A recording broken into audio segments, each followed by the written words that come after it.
নমস্কার, আপনারা দেখছেন নিউজ নাও। আমি রয়েছে সংযুক্তা চোখ রাখবো এই মুহূর্তের সংবাদে। সামনে ভিলেজ কমিটির নির্বাচনের প্রস্তুতি নিয়ে এবার শরিক তেপরামথা নেতৃত্বের সঙ্গে বৈঠক করলেন মুখ্যমন্ত্রী ডক্টর মানিক সাহা। মুখ্যমন্ত্রীর সরকারি বাসভবনে অনুষ্ঠিত হয় এই বৈঠক। চলতি বছরের ডিসেম্বর মাসের মধ্যে সম্ভব না হলেও আগামী বছরের গোড়ার দিকে রাজ্যে অনুষ্ঠিত হবে ভিলেজ কমিটি নির্বাচন। স্বাভাবিকভাবেই আসন্ন ভিলেজ কমিটি নির্বাচন নিয়ে সক্রিয় হয়ে উঠেছে শাসক দল। বিরোধীদের নিষ্ক্রিয়তার সুযোগে নির্বাচনে ক্লিন সুইপের উদ্দেশ্যে ইতিমধ্যে দফায় দফায় বৈঠক করেছে ক্ষমতাসীন তিন শরিক দল বিজেপি, তেপরামথা এবং আইপিএফটি।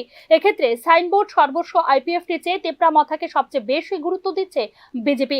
রাজনৈতিক অবস্থান থেকে এই মুহূর্তে উপজাতি আসনগুলিতে একছত্র আধিপত্যের পাশাপাশি বিজেপি কেন্দ্রীয় নেতৃত্বের সঙ্গে সুমধুর সম্পর্ক রয়েছে তেপরামথার। রাজনীতির পাটিগণিতের হিসেব কষে একের পর এক নির্বাচনে বিজেপি কেন্দ্রীয় নেতৃত্বের কাছ থেকে নিজের দাবি দেওয়া আদায় করতে অনেকটাই সক্ষম হচ্ছে তেপরামথার প্রতিষ্ঠাতা প্রদ্যুৎ কিশোর দেববর্মন। আসন্ন নির্বাচনেও রাজ্যের মোট 587টি ভিলেজ কমিটির মধ্যে ঠিক কত আসনে রফা করে বিজেপি তেপরামথা, বিষয়টি জানতে অপেক্ষা করতে হবে আরো কয়েকটা দিন। তবে এরই মধ্যে ময়দানে অবতীর্ণ হয়েছে খোদ মুখ্যমন্ত্রী মানিক সাহা। নিজের সরকারি বাসভবনে করলেন মথা নেতৃত্বের সঙ্গে গুরুত্বপূর্ণ বৈঠকে উপস্থিত ছিলেন তেপরামথার প্রতিষ্ঠাতা প্রদ্যুৎ কিশোর দেববর্মন, দলের সভাপতি বিজয় কুমার রাঙ্খল, টিটিএডিসির চেয়ারম্যান জগদীশ দেববর্মা। তবে গুরুত্বপূর্ণ এই বৈঠকে আসন রফা নিয়ে ঠিক কি আলোচনা বা সিদ্ধান্ত হয়েছে তা নিয়ে মুখে কুলুপ এঁটেছে বিজেপি এবং তেপরামথা উভয় দলই। উপজাতি ভিত্তিক আঞ্চলিক দল হিসেবে জাতীয় দল বিজেপির সঙ্গে নির্বাচনী দর কষাকষিতে এখনো পর্যন্ত সফল প্রদ্যুৎ কিশোর দেববর্মন এবং তাঁর দল তেপরামথা। এক্ষেত্রে শেষ পর্যন্ত 587টি আসনের মধ্যে কটি আসন শরিক মথার জন্য ছেড়ে দেবে বিজেপি তা নিয়েই চলছে জোর জল্পনা। উল্লেখ করা যেতে পারে, রাজ্যে 2016 সালের 24 ফেব্রুয়ারি সর্বশেষ অনুষ্ঠিত হয়েছিল ভিলেজ কমিটি নির্বাচন। এক্ষেত্রে 2021 সালেই ফুরিয়ে গেছে ভিলেজ কমিটির মেয়াদ। ব্যুরো রিপোর্ট, নিউজ নাও। রাজ্যের গণপরিবহন ব্যবস্থায় স্তব্ধ হয়ে পড়েছে আরবান বাস পরিষেবা। এক্ষেত্রে নীরব রাজ্য সরকার, আর এর সুযোগে নিজেদেরই মর্জি মাফিক ভাড়া আদায় করে নিচ্ছেন বেসরকারি যান চালকরা। প্রেক্ষিতে নিত্য দুর্ভোগের শিকার হচ্ছেন রাজ্যের সাধারণ মানুষ। রাজ্যের গণপরিবহন ব্যবস্থার দুরবস্থা নিয়ে তুলে ধরা হচ্ছে বিশেষ প্রতিবেদন। রাজ্যের গণপরিবহন ব্যবস্থার দুরবস্থার কারণে নিত্য দুর্ভোগের শিকার হচ্ছেন রাজ্যের সাধারণ মানুষ। পরিবহন ব্যবস্থা সরকারের উদাসীনতার কারণে সাধারণ মানুষের কাছে ভরসা এখন বেসরকারি যানবাহন। শহর, নগর কিংবা মফস্বল সবখানেই চলছে একই অবস্থা। রাজ্য সরকারের উদাসীনতার কারণে গ্যারেজে চলে যাচ্ছে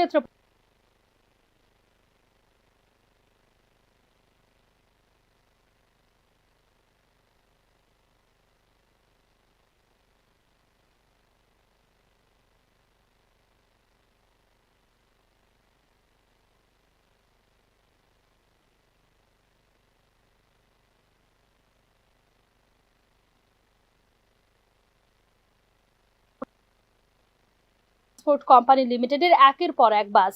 অন্তর্জালী যাত্রার প্রহর গুনছে টিআরটিসির পরিষেবাও। নিটফুল অতিরিক্ত টাকা গচ্ছা দিয়ে বেসরকারি যানবাহনে প্রতিনিয়ত যাতায়াত করতে হচ্ছে সাধারণ মানুষকে। দেশের অন্যান্য রাজ্যে সরকারি পরিবহনে গুরুত্ব দেওয়া হলেও ব্যতিক্রমী শুধুমাত্র ত্রিপুরায়। সরকারের নিষ্ক্রিয়তায় রাজ্যে বেসরকারি ক্ষেত্রের উপরেই ছেড়ে রাখা হয়েছে গণপরিবহন ব্যবস্থা বলে অভিযোগ সাধারণ মানুষের। একের পর এক রুট থেকে তুলে নেওয়া হয়েছে টিআরটিসির পরিষেবা। আগরতলার সাথে বিভিন্ন মহকুমার যোগাযোগে বেসরকারি বাস ছাড়া কোনো বিকল্প নেই সাধারণ মানুষের কাছে। শহর ও শহরতলি এলাকায় অটো রিকশা ছাড়া পরিবহন ব্যবস্থা অচল।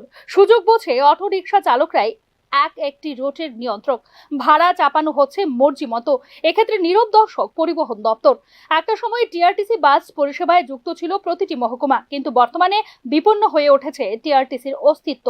মান্দায় নিট আগরতলা এডিসি সদর কার্যালয় খুমলুং, জম্পুইজলায় আরবান বাস পরিষেবা আজ ইতিহাস।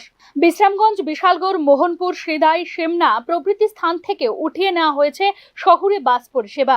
আগরতলার সাথে আরবান বাসে যোগাযোগ সহজ আনন্দনগর, অশ্বিনী মার্কেট প্রভৃতি এলাকার সাধারণ মানুষের কাছেও একসময় আগরতলায় আসতে মানুষের ভরসা ছিল বিভিন্ন লাইন বাস ও ছোট ছোট গাড়ি। আরবান বাস পরিষেবা চালু হওয়ার পর পাল্টে গিয়েছিল চিত্র। এখনো কম ভাড়ায় আগরতলায় যাতায়াতের জন্য আরবান বাসের উপর নির্ভরশীল রাজ্যের সাধারণ মানুষ। আর এখানেই ঘটে বিপত্তি। বাসের সংখ্যা নেমে এসেছে 1/3। সরকারি তথ্য অনুযায়ী 2021-22 বর্ষেও ত্রিপুরা আরবান ট্রান্সপোর্ট কোম্পানি লিমিটেডের হাতে ছিল 123টি বাস। তার মধ্যে চালু অবস্থায় ছিল মাত্র 39টি বাস। 2022-23 বর্ষে 123টির মধ্যে চালু অবস্থায় ছিল 47টি বাস। 2023-24 বর্ষে তা সামান্য বেড়ে দাঁড়িয়েছে 52টি, অর্থাৎ 40% সামান্য কিছু বেশি সংখ্যক আরবান বাস ছুটছে রাস্তায়। এর বাইরে কিছু সংখ্যক বাস তুলে দেওয়া হয়েছে টিআরটিসির হাতে, বাকি সমস্ত বাসের স্থান হয়েছে গ্যারেজে। এর বিরূপ প্রভাব পড়েছে সাধারণ মানুষের জীবনযাত্রায়। বটতলা, চম্পকনগর, মান্দাই, নিট, আগরতলা, খুমলুং ও জম্পুইজলা রুট নিয়ে একটা সময়ে গড়ে প্রতিদিন 65টি আরবান বাস যাতায়াত করত। বর্তমানে টিকে রয়েছে বটতলা চম্পকনগর রুটের কয়েকটি বাস। পরিষেবা বন্ধ হয়ে গেছে বাকি সমস্ত রুটে। ওই সমস্ত এলাকার মানুষকে স্বল্প ভাড়ায় আগরতলায় যাতায়াতের সুযোগ করে দিয়েছিল বাস পরিষেবা। 15 টাকা ভাড়া ছিল আগরতলা, খুমলুং ও মান্দাই রুটে। এখন একজন মানুষকে খুমলুং থেকে আগরতলায় আসতে খরচ করতে হচ্ছে কম করেও 45 টাকা। এক্ষেত্রে সবচেয়ে বিপাকে জম্পুইজলার মানুষ। বিভিন্ন রুটে আরবান বাস পরিষেবা বন্ধ হয়ে যাওয়ায় বিশেষ করে গরিব অংশের মানুষের জীবন যন্ত্রণা বেড়ে গেছে কয়েক গুণ। কাছে থেকেও দূরবর্তী হয়ে পড়েছে বিভিন্ন উপজাতি অধ্যুষিত এলাকা। একেবারে জরুরি কাজ না থাকলে আগরতলায় আসছেন না কেউ। অটো রিক্সা পাল্টে আসা যাওয়ার খরচ পড়ছে কম করেও 100 থেকে 150 টাকা। স্কুল কলেজ পড়ুয়া ছেলে মেয়েদের ভাড়া মেটাতে হিমশিম খেতে হচ্ছে সাধারণ মানুষকে। এর প্রভাব পড়ছে পরিবহন ব্যবসা সহ বাজারেও। রাত 10টা পর্যন্ত গাড়ি চালিয়েও চালকদের আফসোস থেকে যাচ্ছে ভালো সংখ্যক যাত্রী না পাওয়ার কারণে। স্থানীয় মানুষের উপর নির্ভর করেই ব্যবসা চালাতে হচ্ছে বিভিন্ন বাজারের দোকানীদের। পরিবহন ক্ষেত্রকে সম্পূর্ণ বেসরকারীকরণের দিকে ধীরে ধীরে এগিয়ে নিয়ে যাওয়ার বিষয়টি নিয়ে চিন্তিত রাজ্যের সাধারণ মানুষ। আগরতলা থেকে বিভিন্ন মহকুমার সাথে যোগাযোগের স্থান করে নিয়েছে বেসরকারি পরিবহন। শহর ও শহরতলি এলাকায় একমাত্র বিকল্প অটো রিক্সা। স্বাভাবিক কারণেই রাজ্যের আর্থ-সামাজিক পরিস্থিতির উন্নয়নে গণপরিবহন ব্যবস্থার উন্নয়ন একান্ত আবশ্যক হয়ে পড়েছে বলেই মনে করেন সংশ্লিষ্ট তথ্যবিজ্ঞরা। Bureau report, news now. চোখ রাখছি পরবর্তী সংবাদে। রাজধানী আগরতলা শহরকে যানজট মুক্ত করার লক্ষ্যে ট্রাফিক দপ্তরের বিশেষ অভিযান চালু রয়েছে। বৃহস্পতিবার এই চিত্রই ধরা পড়ল রাজধানীর জিবি বাজার এলাকায়। অভিযানের নেতৃত্ব দেন ট্রাফিক দপ্তরের এসপি মানিক দাস সহ দপ্তরের বিভিন্ন আধিকারিকরা। প্রায় প্রতিদিনই রাজধানী শহর আগরতলার যানজটের চিত্র দেখতে পাওয়া যায়। যথাসময়ে এই রাস্তাগুলো যানজট মুক্ত করা যাচ্ছে না, সেই দিকে নজর দিয়ে রাজ্য ট্রাফিক দপ্তরকে রাজধানীর জিবি বাজার এলাকায় রাস্তাঘাট যানজট মুক্ত করতে উপযুক্ত পদক্ষেপ গ্রহণ করতে দেখা গেছে। এই অভিযানে নেতৃত্ব দেন ট্রাফিক দপ্তরের এসপি মানিক দাস সহ অন্যান্য পুলিশ আধিকারিকরা। রাজধানীর জিবি বাজার এলাকায় দীর্ঘদিন ধরে নানান সমস্যায় জর্জরিত। এগুলি সমাধানের জন্য আগেও ট্রাফিক দপ্তর থেকে ব্যবস্থা গ্রহণ করা হয়েছিল। এখনো নতুন করে সমাধানের ব্যবস্থা করা হচ্ছে। তবে এখনো সমাজের একটা অংশের মানুষের মধ্যে ট্রাফিক দপ্তরের আইনি সচেতনতার অভাব লক্ষ্য করা যাচ্ছে বলে জানিয়েছেন সংশ্লিষ্ট দপ্তরের এসপি মানিক দাস। কেন্দ্র করে আমরা আজকে এখানে অভিযান এরিয়ার যে সমস্যাগুলো আছে সেগুলো সম্পর্কে আমরা আগেও জেনেছি, আমরা আগেও পদক্ষেপ নিয়েছি। প্রতিদিন পদক্ষেপ নেওয়া হচ্ছে, যেটা ট্রাফিক রুল ভায়োলেশনের জন্য যেই ট্রাফিকের পক্ষ থেকে যতটুকু করার কথা, পুলিশের পক্ষ থেকে যতটুকু করার কথা সবটাই আমরা করছি। ট্রিপল ইঞ্জিনের সরকারে এখনো বকেয়া রয়ে গেছে 23% মহার্ঘ ভাতা। কেন মহার্ঘ ভাতা বকেয়া রাখছে রাজ্য সরকার? এটা সরকারের দুর্বলতা, ত্রুটি। বৃহস্পতিবার সরকারি কর্মচারীদের প্রতিক্রিয়া দিলেন প্রাক্তন মুখ্যমন্ত্রী মানিক সরকার। বামফ্রন্ট সরকারের সময়ে বছরে দুবার নিয়মিতভাবে মহার্ঘ ভাতা দেয়া হতো বলেও প্রতিক্রিয়া জানিয়েছেন প্রাক্তন মুখ্যমন্ত্রী। সরকারি কর্মচারীদের সময় মতো মহার্ঘ ভাতা দেওয়া হলে বাজার অর্থনীতিতে এর ইতিবাচক প্রভাব পড়ে বলে প্রতিক্রিয়ায় উল্লেখ করেন প্রাক্তন মুখ্যমন্ত্রী মানিক সরকার। এদের তো এখন টাকার অভাব নাই। ডাবল ইঞ্জিন এখন তো ডাবল না, এখন ট্রিপল ইঞ্জিন। কেমন না, কারণ এই ত্রিপুরা মতো যুক্ত হয়েছে কেন্দ্র, তাদেরই সরকার, তারাই প্রতিশ্রুতি দিয়েছে। জমিয়ে রাখছেন কেন? চাপ দিয়ে টাকাটা এনে এই বিয়েটা পরিষ্কার করে দিলেই তো ভালো, সবাই খুশি হবেন। আর তাদের ঘরের ছেলে বলেই তো আপনারাও, বাবা মার যদি বিয়ে বাড়ে তাহলে আপনাদের কিছু সুবিধা হবে এবং এটা ব্যবসা বাণিজ্যের মধ্যে প্রভাব ফেলবে ইতিবাচক, কিন্তু সেটা হওয়া উচিত। সরকার যেটা করছে এটা সরকারের দুর্বলতা, ত্রুটি এবং আগ্রহের অভাব, সেটাই।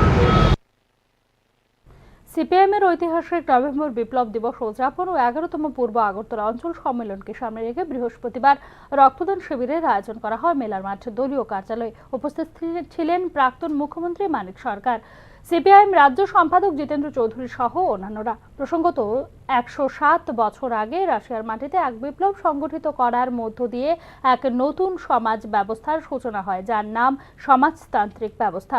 এর মূল কথা হলো মানুষের উপর শোষণ, নির্যাতন ও বৈষম্যের চিরতরে অবসান ঘটানো। ইউরোপ ও এশিয়ার বিরাট ভূখণ্ডে সোভিয়েত ইউনিয়ন তৈরি হয়েছিল। প্রায় 74 বছরে সোভিয়েত ইউনিয়নের অস্তিত্ব বজায় ছিল। প্রাক্তন মুখ্যমন্ত্রী মানিক সরকার ও সিপিআইএম রাজ্য সম্পাদক জিতেন্দ্র চৌধুরী এই নভেম্বর বিপ্লব দিবস উদযাপন উপলক্ষে বক্তব্য রাখেন। সিপিআইএমের নভেম্বর বিপ্লব দিবস উদযাপন উপলক্ষে প্রাক্তন মুখ্যমন্ত্রী বলেন, আজকের দিনটি অর্থাৎ 7ই নভেম্বর ঐতিহাসিক দিক থেকে খুব তাৎপর্যপূর্ণ। 1917 সালের 7 নভেম্বর চূড়ান্ত বিপ্লবী সংগ্রাম সংগঠিত হয়েছিল ও এই সংগ্রাম 10 দিন একাধারে চলেছিল।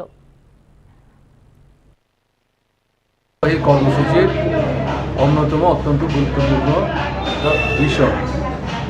আজকে যারা রক্ত ইতিমধ্যে দিয়েছেন বা দেওয়ার জন্য অপেক্ষা করছেন তাদেরকে অভিনন্দন জানাচ্ছে এবং তাদের সুস্বাস্থ্য কামনা করছে। এখনকার মতো সংবাদ এখানেই শেষ করছি। অন্যান্য আপডেটস পেতে চোখ রাখুন নিউজ নাও এর পর্দায়।